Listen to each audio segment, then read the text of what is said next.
Welcome to the Zandbergen Report, where wealth strategies and investment wisdom collide, featuring your distinguished host and certified financial planner, Bart Zandbergen. Welcome to the Zandbergen Report, a showcase for wealth strategies and investment wisdom for our evolving world.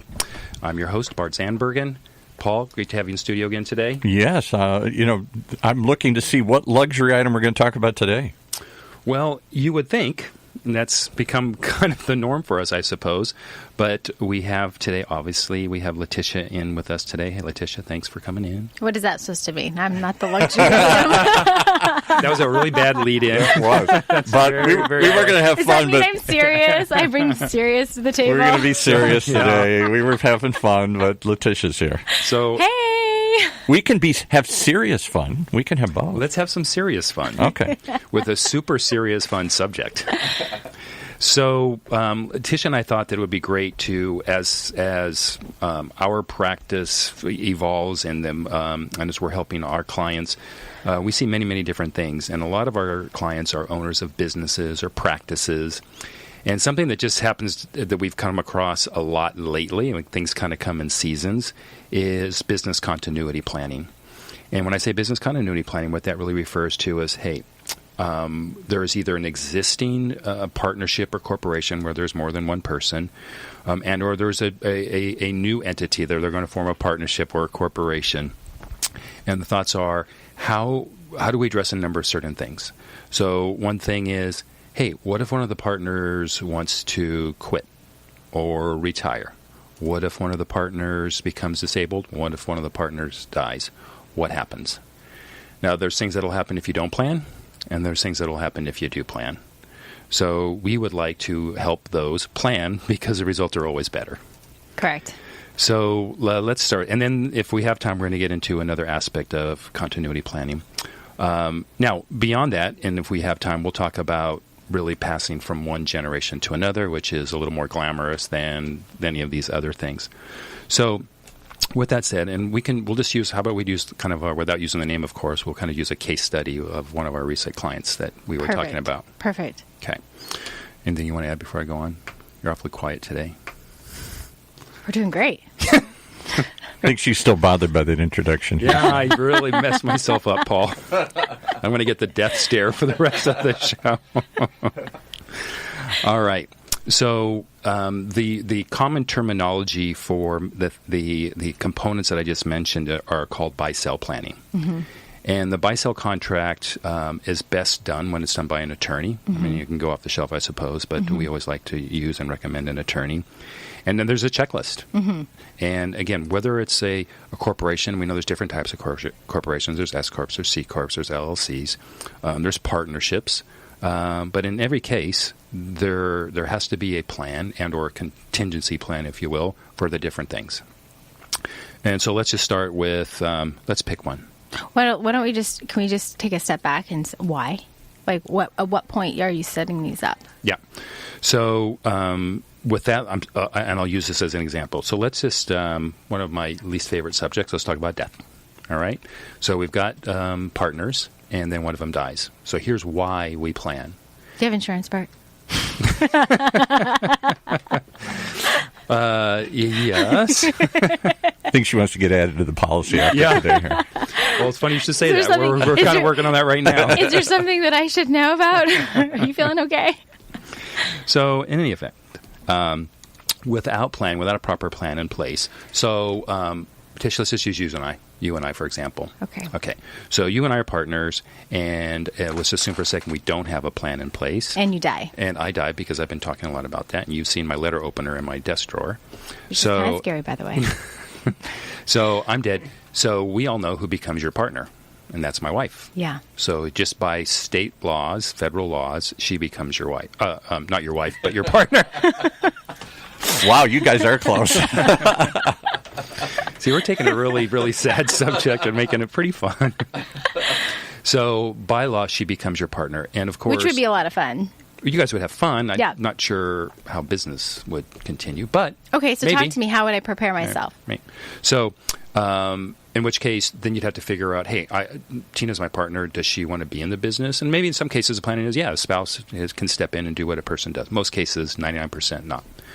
So, because, and especially we're in a community property state, she has all my assets, which is the stock in the company of our partnership, and so you got to figure out a way how to offer. Well, first of all, you need to ask her, hey, I'd like to buy you out, and if it's not pre-planned, she might say, I kind of like getting my percentage of a check, so just do your thing and I'll get paid.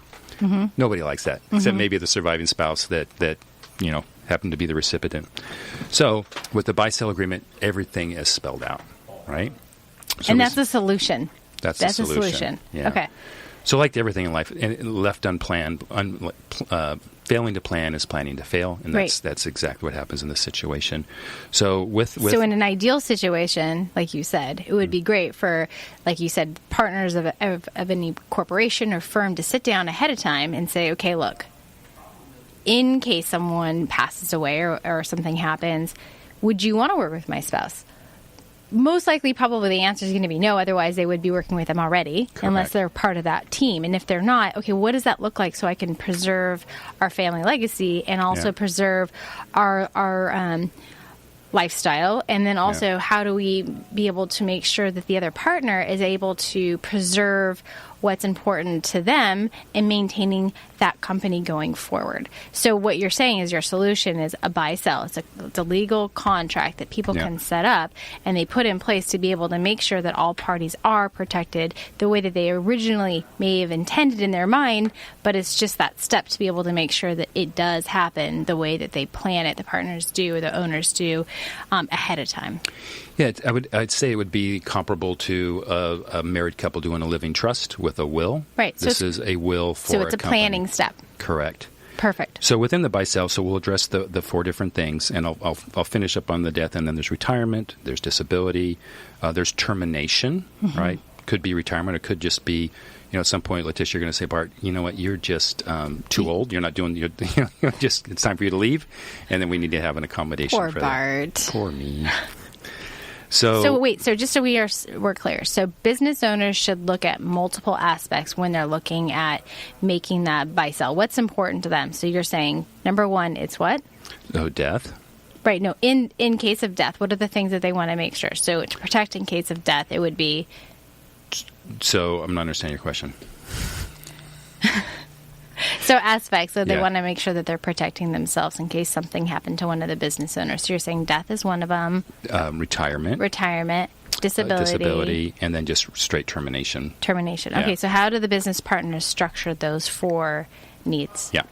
So death can be handled, and they all can be handled in multiple ways. Okay. So death can either be handled into, say, and let's just continue like you and I as an example. Okay. So, we have a value on our business, and this is the X value, and we can agree that, hey, I will pay Tina out over 10 years. Got it. 15 years, whatever the time is. Okay. And or we might say, hey, I'll give her some lump sum up front, and then I'll pay her out over some time. Okay. And some we've seen actually quite often, someone just says, hey, the likelihood, let's say, Bart, you're going to probably work another 15 years or so. We'll get a life insurance policy to last that time period. That's the next question I was going to ask is how do you set that up? What are the tools that you use to actually implement that? So you're saying some people use a life insurance policy. What's the type of life insurance policy that they use? Give me an example. There's multiple. So many. So with a couple. Yeah, we're working on another case where so let's start out simple and then I'll work our way down. So simple term policy. So if we say, Bart, you've got 15 years left before it's time for you to go. So let's do a 15-year term policy. It's inexpensive. At the end of the 15 years, the policy's gone. And if you outlive that 15 years, fine. No. And how do you determine the policy value? You say, okay, the business is worth X. We want to be able to make sure you have the dollar amount and the policy value to cover that term and that dollar amount, correct? So, correct. Let's say the business is worth $100. But I'd always say, and I got this, I didn't make this up, but I love it. We buy a shoe size bigger, right? Because we think the value is going to go up. We think someday it'll be worth $150. So let's buy a life insurance policy for $150 so Bart doesn't have to go through and get all the exams again and be older. And then who knows? Maybe not insurable. That happens. We've seen that happen with people all the time. Correct. So that could be one solution. What's another solution? Of life insurance solution? Uh-huh. Yeah. So that's the least expensive and maybe the simplest. So you're saying term, and for the duration of time of the exit that you think that it'll correct maybe be. And then what's the second one? And because all our listeners know the different types of insurance, because we covered this about a year ago, and I'm sure everyone listened to that. Right. So the next one would be and I'm joking, by the way. And the next one would be some sort of a cash value insurance. And I won't get specific because there's many different types. But generally speaking, it's a policy that accumulates cash that you can even use while you're alive. We'll keep it super simple. Fantastic. So you and I are working on a case right now, a law firm. And it's really great for them because they're already maxing out all their pension plan options, and they're looking for another place to put some money on a tax-favored basis. So this should be a great option for them. Not only will they be covering the death benefit needs of the buy-sell plan, but they'll be able to put money away on a tax-favored basis because at the end of the day, they'll have a kind of a pot of money that they'll be able to split if they work it out properly on a tax-free basis, which is one of the benefits of cash value insurance. Great. 2 good examples. I like it. Yeah, good. Okay. So the next is... Let's talk about another issue. So say I go skiing. I'm a thrill seeker, and I want to go skiing, and then I get hurt, and I'm done. I can't come in. I can't work. I'm disabled. What does that look like? How does someone protect their business from that? So somewhat similar to the death scenario, there's different. The contract will have different considerations for disability. We call that disability. And one would say, hey, if you're disabled for more than a year, this is pretty common, and looks like you're not coming back. So 2 scenarios. One, you broke your leg, both legs, and you can't find a way into the office. Okay, you've got 6 months to come back in, or whatever that time frame is. Right. But if it's something that looks like, hey, it's over a year, and it looks like you're not coming back, right? Then that'll be another consideration. Okay. So, and that would be an ability for them to be able to break that contract. Well, I wouldn't call it break. It's it would be a separation. Utilize the buy-sell. Got it. Right. So it's now over a year, and okay, well, now we're using you. So you're out. You've banged your head, and you're not coming back. And you're snow. You're out. You're out. You're checked out. So you still have share. I mean, you're still a partner. You still have shares in the company. So I need to approach you or the surviving spouse that has the cognitive ability. Say, look, it's time. According to the contract, it's a year. So we have to have a means to pay out. And predetermined in the contract would be, hey, if it's over a year, we're either going to, 1, pay out over X number of years. 2, there are special disability policies that are buyout. So a normal disability policy says, hey, you're disabled for over 90 days. You can't come to the office. You're going to get a percentage of your income for X period of time. A lot of different terms that people can use. Correct. A buyout disability is designed specifically for that. It's a lump sum. And it could be, let's say your value in the company is $100. So it's a buyout disability policy that's, here's $100, and you will exchange. You're going to get paid $100. I, as your remaining partner, will get $100. And then, I'm sorry, I get $100. I exchange $100 to your family, and I get your shares, and they get the $100. So in that case, everyone's happy because the surviving family is able to continue to move forward and then take care of their disabled person that they care about. And in addition to the business owner, they're still being able to conduct business as usual. Correct. And we'll talk about something else that will help, like now, because I might be in a situation where I need to replace you. So we'll talk about that in a second. I think Paul wants to say somebody tweeted in and wants to know, do you inform the spouse, the significant other, of this whole arrangement? Or does this come as a surprise to them if and when their partner dies? In other words, I think what they're getting, I've read a lot of the, suddenly somebody dies, and after the grief is over, a couple weeks go by, 30 days go by, something, and all of a sudden the wife says, or the husband, either one says, hey, what do I get, and how does this work? And their assumption is that it's going to go on forever, and then you suddenly say, no, we have the right to buy you out here.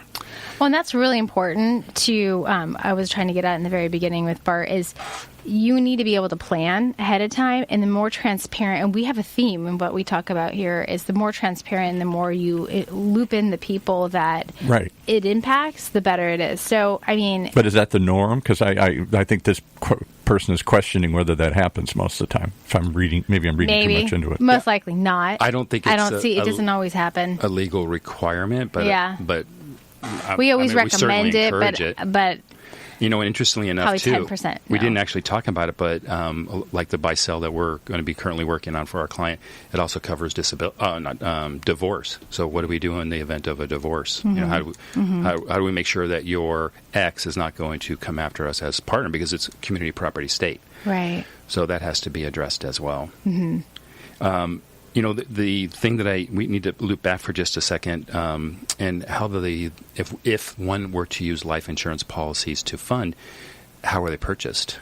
Right? Is it the company? Now, there is no right or wrong answer, but there's different ramifications for each. If it's two partners, it's a little bit easier. You buy one on me, I buy one on you. That's usually the simpler. Right, but let's say that there's 5 partners. There's 5 partners. And then you've got policies that are cross-purchase, and in many cases there's a special entity called a cross-purchase entity created. It's another trust. It owns a policy, 5 policies, proceeds go into that entity and then buy out.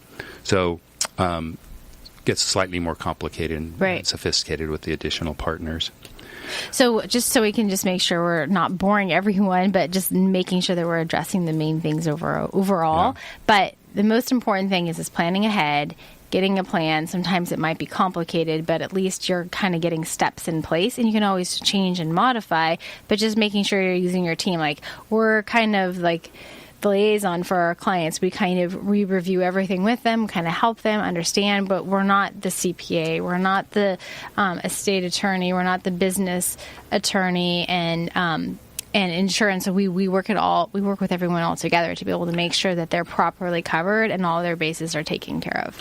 It's definitely a team approach, and I'm glad that you brought that up, because we couldn't do it really by ourselves. Right. The CPA and the attorney, I think, are imperative.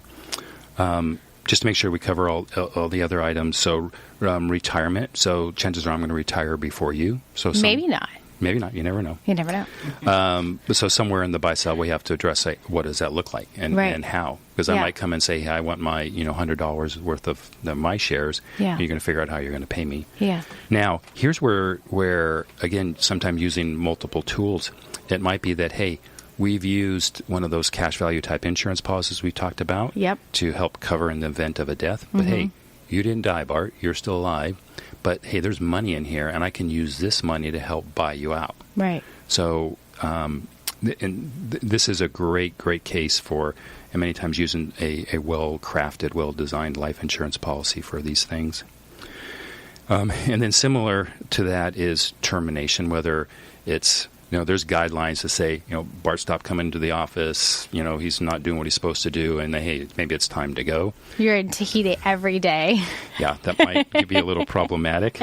So that would be cause for you to say, hey, it's time to go. And then as long as those check boxes are done, I still have a right to my shares. I just don't, it wouldn't be right for you to continue to pay me, but I still have value in the company. Right. So all that needs to be addressed inside the buy-sell. Can I ask one other question here? We've done a number of shows on prenups. And marriage is kind of a partnership, and people, and every time we do a show on that, they say, even the most wealthy people, Paul McCartney being a perfect example, refuse to go into this because it's like negative karma. It's bad karma. Yeah. If I start talking about what happens if we die, if we break up, if we get divorced, it's almost like I don't want to deal with that. It's never going to happen. And do you see the same thing with business partnerships? We love each other. This is we're in this forever. And if you force them to sit down and start talking about all these what ifs, they don't want to. Freaks them out. Yeah. Everyone's going to be different. Yeah, it's the right thing to do, just like a prenup is the right thing to do economically, and as advisors, we need to recommend that. Mm-hmm. Emotionally, people are going to have their opinions and do things that they feel, that they can live with emotionally. So, but you're right, Paul, it's the exact same thing. And to a huge degree, a buy-sell is the equivalent of a prenup. It's a business person's equivalent to a Exactly. grant. That's what I was getting at, yeah. And you think of the Paul McCartney case being one of the most dramatic ones in recent years. His second marriage, he didn't want to do it. We're in love forever. We don't need it. And they got divorced 2-3 years later, and how much did it cost him? Or how much did they fight over that because they hadn't determined it? Yeah. And it's the same for people with their living trust. I don't want to talk about death, so they don't get their estate plan ready. And so it's all three of those things fall very similar. Since we're running really short, I think it's worth at least mentioning. So we use the case that Tish, that you hit your head while you were skiing and you're not coming back. Yeah. So key man is another. Basically, it's another agreement, if you will, that needs to be funded. That says, hey, I count on you, and I need to replace you. Right. So we need some sort of funding mechanism to say, hey, I need something in the bank that's going to help sustain while you're out. Right. And then also enough money to go and find someone to hire. Right. So we call that key man planning. And more often than not, that's the one that is funded with some sort of insurance. You do key man life and you could do key man disability. Because if you're just knocked in the head and you're not coming back, then you're disabled. Right. But if the other happened, then obviously we have life insurance. And I always recommend, my personal favorite is for business owners and executives to sit down and go, I always say at least once a year, a retreat. And when they do their retreat, they just talk about some of these uncomfortable things and then just kind of review it, pull out the meeting notes and kind of dust it off and just say, okay, what do we need to do? How is everything going? Are we on track? Are we hitting our numbers? Those are the normal conversations you might be having. What's the direction we want to go next year? Are we still, and then you pull up the old stuff, are we still on track? This is what we want to do. Is this the direction we want to go? Have we reviewed everything else? Just because maybe you set this up years ago, tax law changes, right? State law changes, business law changes, people's lives change and evolve over time. And so even if you don't want to deal with it, at the very least, you pull it out once a year on your, I say, quote unquote, annual retreat. You're kind of out of the office, out of your normal situation, and you plan for things that are the what ifs, and you just kind of get in there, knock it out, and then be done, and then move on and conduct business as usual. Yeah. All right. So any parting thoughts other than that? All I know is I stepped out of the room for 1 minute just to go check on something, and I come back in and I heard you say, he's not coming back. Wow, I was out just like that. So funny. Well, I think it's a topic that, and I kid about it, but I don't think, I agree with the Twitter question. I think it's a subject most people don't want to face, don't want to deal with, and put off till it's too late, or if ever. You're young, you're starting, you're new together. It's not the first thing on your mind how we're going to break up and all these what ifs. But if you don't, you're in for a you're in for a world of hurt if these things come to pass. Yeah. And I want to also just say is I'm going to do a social media plug. I was going to set you up for that. Your favorite part of the show. No, it's so fun. So if you like what you're hearing, I want you to make sure that you go and you like us. And it's something fun. I don't know if you ever follow us on Twitter or Instagram, Facebook, but we update our connection link every single week, and those links are to our latest podcast. So we want you guys to have current information, up to date, and really we're trying hard here for you guys to be able to get information that's valuable. So if you have, if you like it and you share it with your friends, that's really, it helps us being able to have the word out there, and we also know that you are you like what we're talking about, and we're kind of on track with some. And maybe it helps them open up a conversation that they want to have with their friends, partners, significant others, but can't. Yes. So it's an easy way to say, I can't get my partner to talk about this, but here, let's listen to this podcast together, and then we're talking about it, like, hey, oh, by the way, we haven't thought about that lately, or, this is a great solution or a tip, and so sometimes people don't get this access unless they're a client, and we share this with everyone for you. Yeah, and we haven't actually made a big deal about this, but Paul, we just passed a year anniversary of doing shows. You're kidding. It seems like only yesterday that you came here for that. But it's amazing how these conversations build an audience and continue on and on. I guess we're over 2,000 downloads on Stitchers, I think, right? Wow. Podbean. On Podbean, one of them. Yeah. Mm-hmm. Well, it's a topic that I think you guys have hit on a niche. People want to get the kind of information unless they're a client, and it ain't easy to become a client of these guys here. How do you get this information out there? Even if you have other financial advisors, I'm not sure they talk about all these things. I think they take you to lunch and play golf with you a lot, but I don't know if they go into some of these more difficult conversations very often. All right. Well, make sure you everyone. Click on Zandbergen Report, Wealth Strategies and Investment Wisdom, and you can find us online, and we're happy to help you guys. Thank you. Next week we got to do something really fun here. Let's find something big next week here. Oh man, Paul. Thanks everyone for listening. We'll see you next week. Cheers. Tune in next week for the latest edition of the Zandbergen Report, Tuesdays at 2 p.m. Catch up on our recent shows by visiting bartzandbergen.podbean.com. The Zandbergen Report is also available on iTunes, iHeartRadio, and Spotify. Interested in being a featured guest on our show or have a question you'd like to hear us answer? Email podcast@bartzandbergen.com. Bart A. Zandbergen, CFP, and Letitia Birbaum, AIF, are registered investment advisors with Optivest Inc. and registered representatives with Gramercy Securities Inc., member FINRA and SIPC. Investment advisory services are offered by Optivest Inc. under SEC registration.